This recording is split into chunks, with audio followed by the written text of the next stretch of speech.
અમે પ્રજાપતિ સોમનાથ સેવા ટ્રસ્ટ પ્રમુખ અમે છેલ્લા 7 વર્ષ ત્યાં મંદિર બનાવ્યા પછી દર વર્ષે ગણેશની સ્થાપના કરીએ છીએ અને 9 દિવસ સુધી અમે રોજ નવા પ્રોગ્રામ આપીએ છીએ.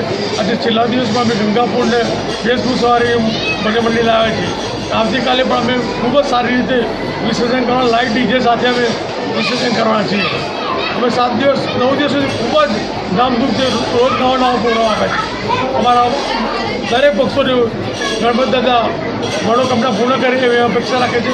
અમારા સોમનાથ મહાદેવો પણ દર સોમવારે ખૂબ જ ધામધૂમથી દરેક પ્રસંગો દરેક શ્રાવણ મહિના પણ અમે ધૂમધામથી પ્રસંગો ઉજવ્યા છે.